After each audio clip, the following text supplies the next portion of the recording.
Hey guys, welcome to your Zoom training. My name is Ellie. For those of you guys who don't know me, I am an instructor here at ATA, and I want to show you today how to access your online classes as we go through the next couple weeks, so that you guys can have remote classes where you all will be able to have these classes from home. It will be very similar to how your classes will run normally. They will be a very similar schedule. You guys will have the same time and everything, except you'll be able to log into them from home. Very simple. I'm going to show you how you guys are going to be able to access that today. I've got a couple things going in this classroom here. I'm actually in one of ATA's empty classrooms. This is what your ATA instructors are going to be seeing for the next couple weeks. Just an empty classroom. So I'm working as kind of not just to run this tutorial today, but I'm also going to run as the instructor. So the computer that's in the classroom in here, that's going to be the instructor today, and I'm going to show you on my phone how you guys will be able to work it on your phone too. So you can do this on a phone or a laptop, doesn't matter, whatever's more convenient for you.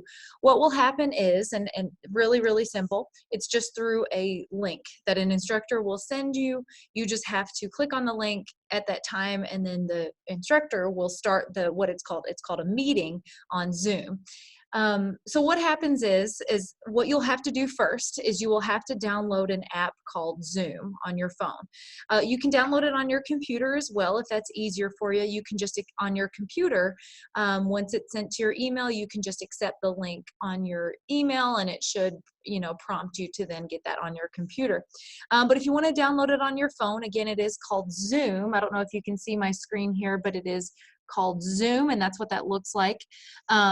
I have lots of different apps on here, but this is how I'm going to show you this today. So you'll want to download that. It's a free app. You'll want to create a username and password for yourself, and you can make it whatever. I would suggest that you make sure that it's your name, just so that your instructor can know who you are in the classroom when you are logging into Zoom and when you log into the class. That way your instructor will know who you are instead of it just being as your phone number. As we've had that happen before, well, sometimes a person will join a meeting and they just join in through the phone number, and then we don't know the phone number. So make sure that you sign up using your name, something that an instructor will be able to recognize you with. So make sure you download that app. Once you do that, again, like I said, what's going to happen is your instructor is going to send you a link. They will either text it to you or email it to you. So what I've done is to show you this tutorial, I've sent an email to myself. I don't know if you guys can see that on there. I've sent an email to myself that I will simply just open up, and it will give details on how there is a meeting scheduled, which is the classroom. I didn't call it anything. I called it week 2 class is what I've called it. And I don't think you don't even see that on the email. Obviously I have no subject. Your instructor will give you some details in the subject, I'm sure. But all it is just a link, and you click that link. And so I'll show you what happens when you click the link. It's going to open up my app. And now what it's going to do is it's going to tell me first, it's going to ask if I can access my camera. I do want to be able to see some people. You can turn off your camera as you want to throughout the meeting. Some people may not choose to have their faces shown in the class, and that's in the meeting or class, and that's okay. You do want to make sure that if it does ask you to turn on your microphone, that you do give it access to your microphone, because you want to be able to interject with questions. Whether or not you turn your camera on, I'm sure is not a big deal, as you may be just in your PJs, and that's okay.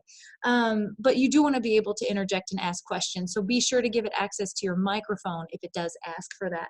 So obviously you can see the camera is turned on right now. Since I am facing this empty classroom, that is what my camera is seeing at this time. But again, you'll be able to show that. So you want to be able to join the meeting. So I'm going to go ahead and join with video. Again, if you join without video, like I said, that's not a big deal.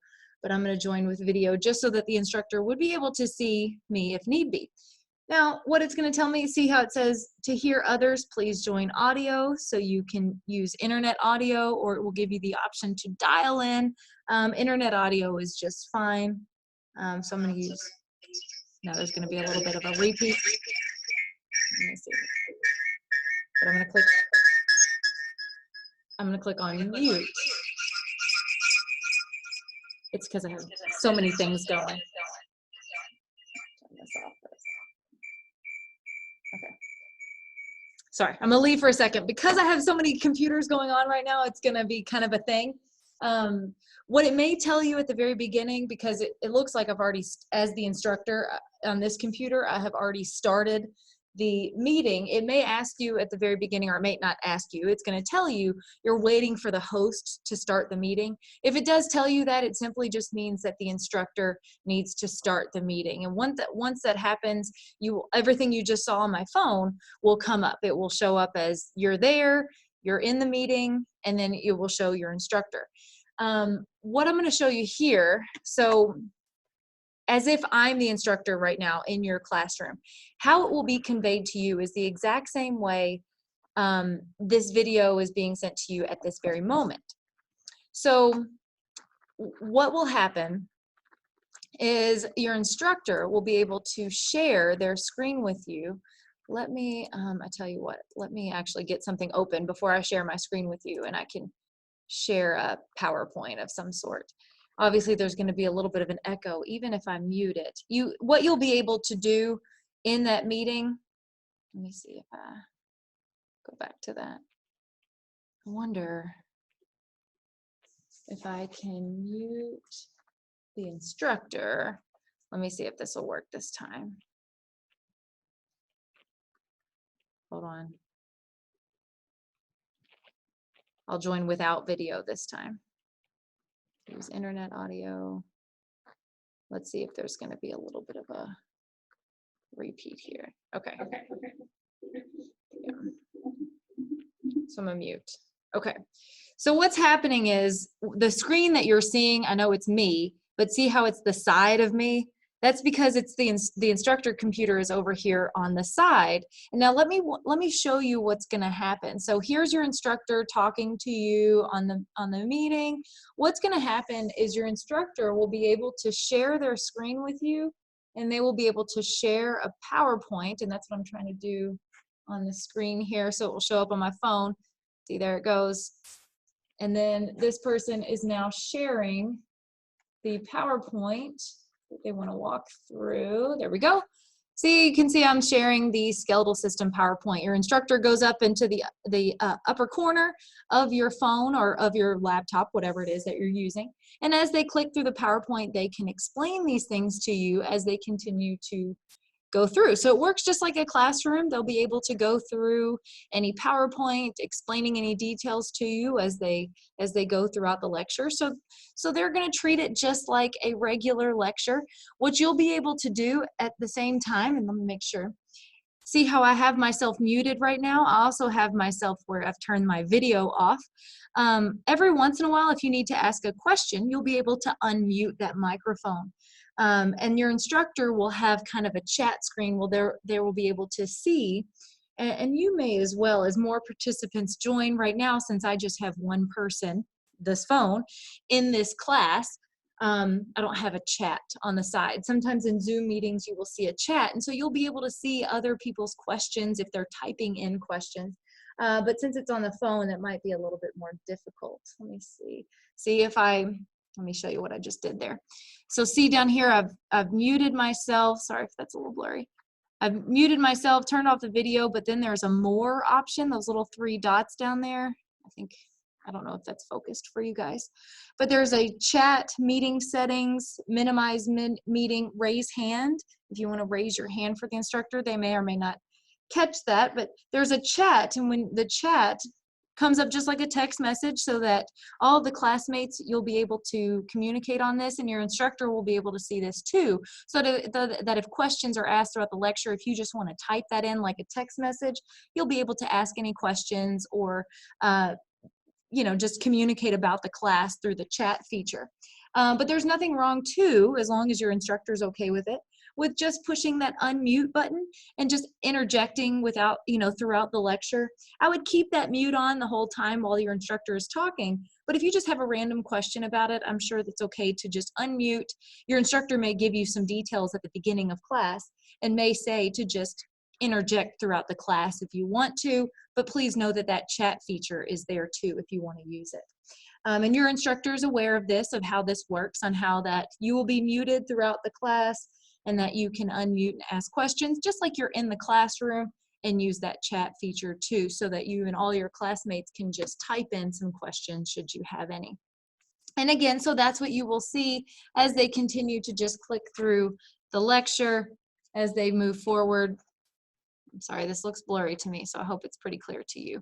As they just click through that PowerPoint, they'll be able to explain things. You'll be able to listen to them at the same time and see them at the same time, so you can see up here, you know, that they're there if you have questions. So it's just like a classroom. You know, again, it's just a matter of, you know, clicking on that link to get into the meeting.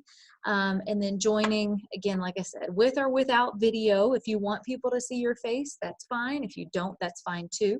And then, like I said, you'll need to have the audio set up so that you can ask questions throughout the lecture too. And if the teacher has questions for you, you would be able to respond. And again, biggest thing you want to make sure to remember, as I mentioned at the beginning of this video, when you download the Zoom app, again, it's Zoom, Z-O-O-M. When you download the Zoom app, you want to make sure you sign in with a name that your instructor will recognize, so that way, instead of just, you saw that when I said just dial in using internet audio, the instructor on my instructor screen right now, I can see that Ellie Michael, that's my name on this phone, is in the chat, or is in the, not the chat, but is in the meeting, or class, I should say. So that way the instructor can take attendance as well, and will be able to count you as attended for the day. If you just have your phone number in there, that makes it a little bit more difficult. So guys, that was a short and sweet tutorial on how to access your Zoom. It's short and sweet because it is just pretty simple, I think, to access that. If you guys have any questions at all, please don't hesitate to ask us. I know that the next 3 weeks will be pretty tough, but we try to make it as easy as possible. We know that kids are out of school, so hopefully this makes it easier, that you guys don't have to go to school while trying to figure out something for your kids. So hopefully this is a little bit easier, and at the same time, it's keeping everybody safe. So again, if you guys have any questions, let us know, but I think this should run pretty smoothly next week.